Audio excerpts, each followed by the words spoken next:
Hello friends, welcome to my channel. Last में हमने बात कर ली थी कि पेज लिस्टिंग किस तरीके से बनाते हैं, किस तरीके से राउटिंग सेट होती है, डेटा किस तरीके से आता है।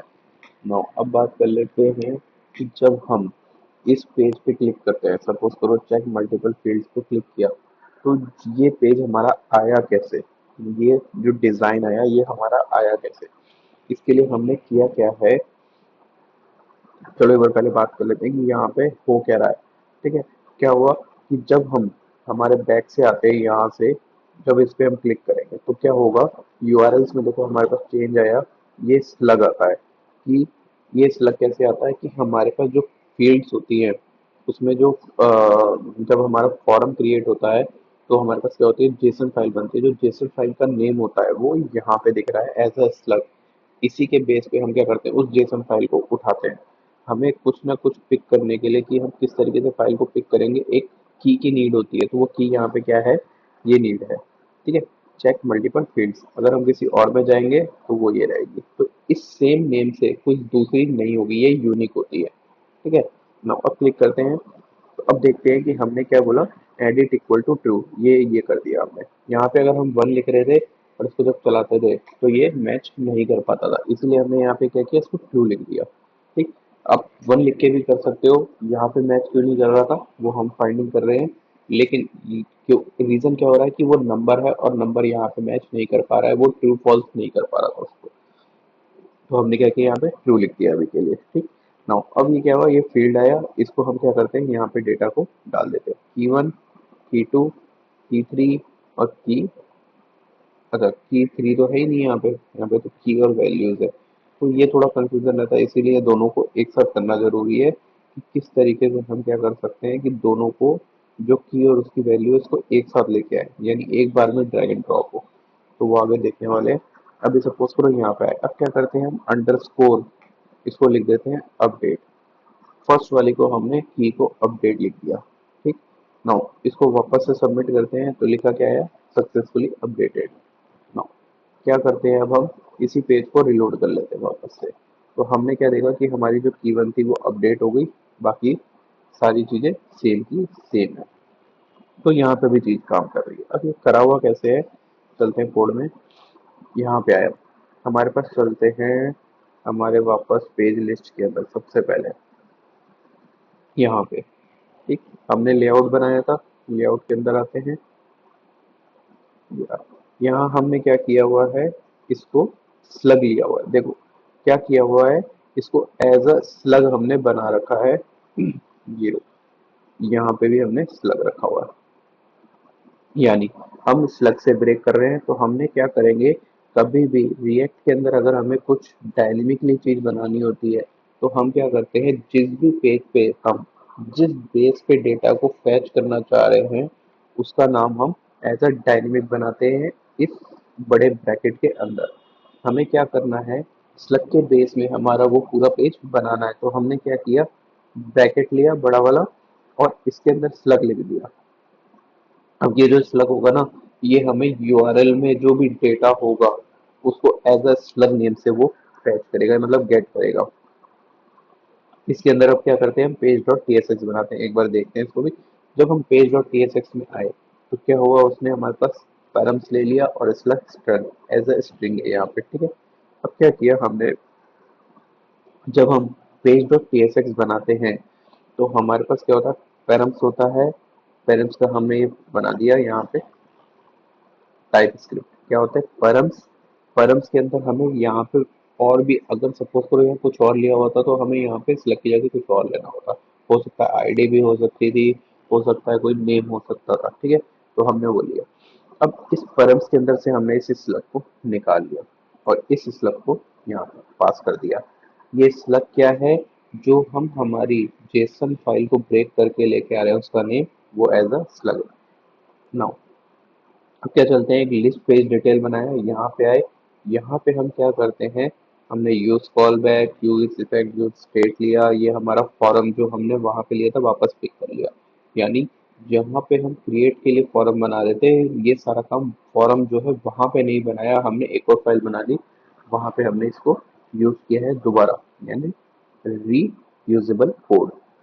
फिर हमने क्या किया, हमारे मेन जो हमारी बार होती है, ये जो हमारी बार है, एड्रेस बार, इसके अंदर हमारे पास पैरामीटर्स कैसे क्या क्या है, उसके लिए हमें क्या करना होता है, हमें क्या लिखना है, यूज सर्च परम्स, यानी पैरामीटर क्या है, सर्च परम्स। तो यूज सर्च परम्स में क्या ले लिया हमने, ये ले लिया use search params dot gate करते हैं और इसको एडिट कर सकते हैं, इसको सेट भी कर सकते हैं। ठीक है, तो डॉट सेट हो जाता है, नहीं तो क्या करेंगे, सर्च परम डॉट गेट एडिट। एडिट के अंदर हमारे पास क्या आएगा, सर्च परम डॉट गेट एडिट। ठीक है, तो ये हमारे पास एडिट मोड के बारे में बता देगा, यानी ट्रू फॉल्स है कि नहीं है वो बता देगा। ये एडिट मोड को हमने सबसे पहले फॉल्स रखा हुआ है, इसी को अपडेट कर देंगे। ठीक है, तो ये जो डेटा आता है ना, ये जो हमारे पास सर्च परम्स वाला आएगा, इसको हमें किसी न किसी स्टेट के अंदर रखना होता है पेज पे, अदरवाइज ये लॉस हो जाएगा। तो हमने यहाँ पे रख दिया कि एडिट मोड जब चेंज होता है तो ये भी हमारा अपडेट होगा, ट्रू फॉल्स के साथ में अपडेट होगा, अगर ट्रू होगा तो ट्रू हो जाएगा, एल्स फॉल्स से अपडेट हो जाएगा। नाउ क्या किया, जैसे ही हमारे पास स्लग आता है, तो स्लग आते ही सबसे पहले क्या होगा, यूज इफेक्ट रन होगा, इस स्लग के चेंज के ऊपर फिर से रन होगा, ये जो हमारे पास get detail of current JSON data है। ठीक है, ये अपडेट होगा। नाउ अब क्या किया, इसके बाद हमने एक स्टेट बना ली जिसमें हम क्या करेंगे, हमारे डेटा को स्टोर कर लेंगे, जो भी हमारा डेटा आने वाला है एपीआई से। नाउ अब क्या किया, ये हमारे पास क्या है, gate detail of current JSON data, इसमें कॉल बैक लगाया, यानी जब भी हमारे इसके अंदर कोई डेटा चेंज होता है तो ही ये फंक्शन चलेगा, अदरवाइज नहीं चलेगा। यूज कॉल बैक लगा दिया ऑन लोड के ऊपर, और असिंक करके हमने क्या किया, कोई फैच करी। अब यहाँ पे एपीआई हमारी चेंज हो गई, ये पोस्ट किया, मेथड पोस्ट किया। पोस्ट इसलिए किया कि हमें क्या चाहिए, स्लग के बेसिस पे रिजल्ट चाहिए। ये गेट नहीं है, गेट करते हैं तो डायरेक्ट होता, लेकिन हमें क्या चाहिए, किसी डेटा के बेस पे रिजल्ट चाहिए, तो हमने पोस्ट किया कि यहाँ से हम स्लग भेजेंगे और वो हमें रिस्पॉन्स देने वाला है। ठीक है, तो वो आरईएसपी पे आएगा हमारा। हेडर्स को हेल्प कर दिया, content slash type application slash Jason. अब क्या किया हमने, जेसन डॉट स्ट्रिंगिफाई करके हमने स्लग भेजा हुआ है यहाँ पे।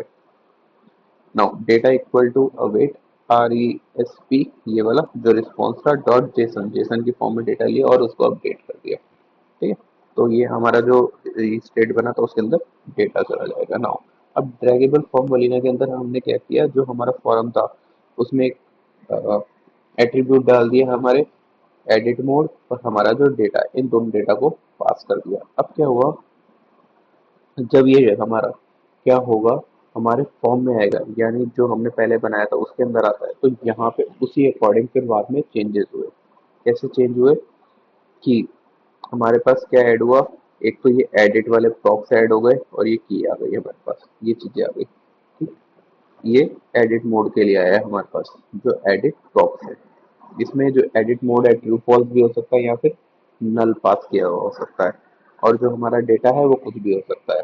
ठीक, और ये हमने यहाँ पे एडिट मोड इसीलिए रखा था यहाँ पे। ये हमारी स्टेट है मैसेज की, फील्ड की और एडिट मोड की, ये हमारी सारी स्टेट हो गई। इसमें फॉर्म जब हम क्या कर रहे हैं, एडिट करते हैं तो पुट मेथड का यूज होता है, इसलिए यहाँ पे यूज किया। अगर एडिट मोड ट्रू है तो उसको पुट रखेगा, ये है नहीं तो अदरवाइज पोस्ट रखेगा। इसको हमने ऊपर टॉप पे बना लिया। ये पहले हम बात कर चुके थे, अब इसका रोल नहीं होगा। इसका रोल कब होगा, जब हम ऐड फील्ड को वापस से क्लिक करेंगे तब चलेगा ये। ठीक है, तो इसके काउंटर में भी अपडेट होना चाहिए जब हम फील्ड को अपडेट कर रहे हैं, और इसकी फील्ड्स में भी अपडेट होना चाहिए। ठीक है, इसका रोल यहाँ पे ही रहेगा। नाउ अब क्या किया, जब हमारे पास यूज इफेक्ट किया, अब ने कहा कि अगर हमारा एडिट मोड ट्रू है और एडिट पेज डेटा हो रहा है, दोनों कंडीशन फुलफिल है, तो ही ये हमारा एडिट अपडेट चलेगा, अदरवाइज नहीं चलेगा। ये एडिट आया। अब क्या कर सकते हैं, इस पूरे जो इतना यहाँ पे लिखा हुआ है इसको भी हम अलग फंक्शन में यूज कर सकते थे, बट अभी नहीं करते, यहाँ रख लेते हैं। हमने क्या किया, एक अलग से एरे ले लिया, जहाँ पे हम क्या करेंगे, जो भी हमारा डेटा आएगा कि हमारे पास जो हमारा एडिट कर रहे हैं, जिस पेज को हम, जिस फील्ड को या जेसन को, उसमें हमारे पास डेटा जो भी होता है उसको हम यहाँ पे रख लेंगे एक बार फैच करने के बाद, और उसको आर ए जी एक्स ले लिया। यहाँ पे ये रेजेक्स होता है, यहाँ पे क्या किया, ये स्टार्ट होता है कि रेजेक्ट स्टार्ट कहाँ से होगा, और यहाँ पे ये एंड के लिए बताता है इस तरीके से। तो और ये क्या हो गया, ये नंबर होता है, ये जो आता है ये नंबर होता है। ठीक है, ये नंबर होता है कोई भी। नाउ अब क्या किया हमने, यहाँ पे काउंट ले लिया, नंबर काउंट को अपडेट कराने के लिए, और ऑब्जेक्ट डॉट एंट्रीज ये जो है ना, ये हमारे पास क्या आ रहा है, एज अ ऑब्जेक्ट आ रहा है। अब हमें इसे फॉर ईच चलाने के लिए एरे में कन्वर्ट करना होगा, तो हमने किया ऑब्जेक्ट डॉट एंट्रीज कर दिया, तो हमें ये की वैल्यू फॉर्म में दे देता है। ठीक है, तो फोर ईच किया, ये की ले लिया। यहाँ पे फोर का यूज मत करिएगा, फोर का अगर आप यूज करोगे तो इशू आएगा, वो हम ऑलरेडी करके देख चुके हैं। ठीक है, तो फोर ईच का यूज करना है, फोर ईच पे यूज करते ही की वैल्यू आ जाएगा, और फिर इसके हमने रेजेक्स को चेक कराया कि की एग्जिस्ट करती है कि नहीं करती। क्या होता है कि जब आप नेक्स्ट जेएस में काम करते हो तो वो क्या होगा, एक डिबग मोड पे चलती है। जब हमारा डेवलपमेंट सर्वर होता है, प्रोडक्शन में वो सिग्नल चलता है, लेकिन जब हम क्या करते हैं, डेवलपमेंट मोड पे काम करते हैं, तो वो 2 बार अपडेट होती है। तो इसीलिए क्या चेक करा लिया कि सिर्फ जस्ट ये डेवलपमेंट के लिए है, हो सकता है प्रोडक्शन पे भी इशू आ जाए, एक ही की दोबारा आ जाए, तो इसीलिए हमने टेस्ट करा लिया कि वो की एग्जिस्ट करती नहीं करती, यानी 1 2 3 अगर एग्जिस्ट करती होगी तो वो वापस से रिपीट नहीं हो। तो हमने ये इसको स्प्लिट किया, पुश कर दिया, ये नंबर क्या होता है, नंबर निकालता है, इसको नंबर में कन्वर्ट करेगा स्ट्रिंग को।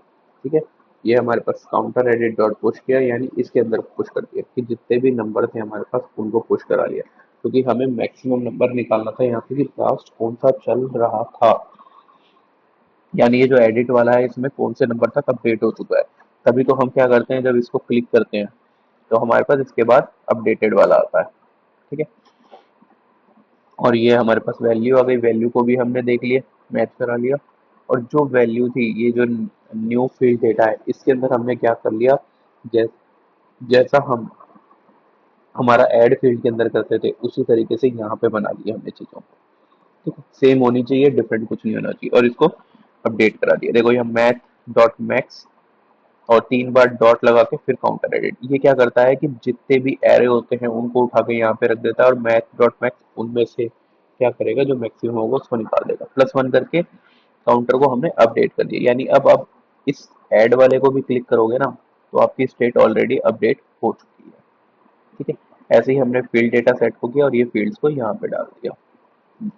एडिट में इतना ही हुआ था। अब क्या हुआ, जैसा जो नॉर्मल चल रहा था वो वैसे ही चलता जाएगा, हमारे पास सबमिट फॉर्म भी होगा, उस पर रिजल्ट भी आएगा, और जिस तरीके से हमारा फॉर्म बन रहा था उस तरीके से फॉर्म भी बनेगा। और ये देखो एडिट मोड ट्रू है, तो ये इसको हमने अपडेट करा दिया, इस तरीके से चीजें ले ली। नो, लेकिन अब यहाँ पे एक चेंज क्या होगा कि जब आप एडिट मोड ट्रू करोगे और इसको सबमिट करोगे, यानी यहाँ पे जाओगे, इसको सबमिट करना है, तो मेथड अब क्या हो जाएगा, पुट हो जाएगा। पुट मेथड होते ही क्या होगा कि जो हमारी एपीआई होती है उसके अंदर चेंजेस हो जाएंगे। क्या चेंजेस हो जाएंगे, जो जेसन सेव डेटा था इसके अंदर पोस्ट की जगह अब क्या चलेगा, एक्सपोर्ट असिंक फंक्शन पुट, ये पुट वाली चलेगी, रिक्वेस्ट आएगी। जैसे रिक्वेस्ट की थी हमें form data equal to request dot JSON await करके, इसी तरीके से आएगा। dir निकालेंगे पाथ डॉट ज्वाइन करके, डायरेक्टरी का पाथ, की नेम ले, पेज नेम ले लेंगे, पेज का जो नेम है वो उठाएंगे, उसको स्प्लिट करेंगे, ब्रेक करके अंडरस्कोर लगाएंगे, और फाइल का पाथ क्रिएट कर देंगे। अब fs dot write file sync करेंगे, इसमें सबसे पहले पाथ डालेंगे और उसके बाद फाइल का जो डेटा है, फाइल का पाथ डालेंगे और फाइल का जो डेटा है वो डाल देंगे स्ट्रिंगीफाई के अंदर। ठीक है, नाउ जब ये हमें जब ये रीड हो जाएगा तो हमारे पास क्या मिलेगा, रिटर्न नेक्स्ट रिस्पॉन्स, जेसन के अंदर हमारे पास फॉर्म डेटा अपडेटेड आ जाएगा, और यहाँ पे जो स्टेटस है वो 250 आएगा। ठीक, जब हम इसको रिटर्न करते हैं, जब ये हमें मिलेगा यहाँ पे, सॉरी, जब ये हमें मिलेगा तो हमको क्या आंसर मिलेगा कि रिजल्ट हमारा 250 आ रहा है। कहाँ पे गया? इसके अंदर आते हैं, यहाँ पे। ठीक है, ये हमारा जेसन फॉर्म सबमिट डेटा है, यहाँ पे हमारा डेटा एज इट इज का एज इट इज आ रहा है, लेकिन जब हमारे पास इस फैच का जो रिस्पॉन्स आएगा वो क्या आएगा, ओके के साथ 250 आएगा, यानी हमारा ऊपर वाला कोड नहीं, अब यहाँ पे ये वाला कोड चलने वाला है, और कॉल बैक के अंदर जो हमें मिल रहा है वो यहाँ से मिल रहा है कि फॉर्म अपडेट हुआ है अभी। ठीक है, तो इस तरीके से चीजें काम करती है। तो चैनल को सब्सक्राइब कर लीजिए। अगर आपने अभी तक सब्सक्राइब नहीं किया है, वीडियो को लाइक और शेयर जरूर कीजिएगा। और अगर कोई कमेंट है आपके तो कमेंट बॉक्स में ऐड कर दीजिए, ताकि उसको सॉल्यूशन हम आपको दे सकें। मिलते हैं नेक्स्ट वीडियो, तब तक के लिए टेक केयर, गुड बाय।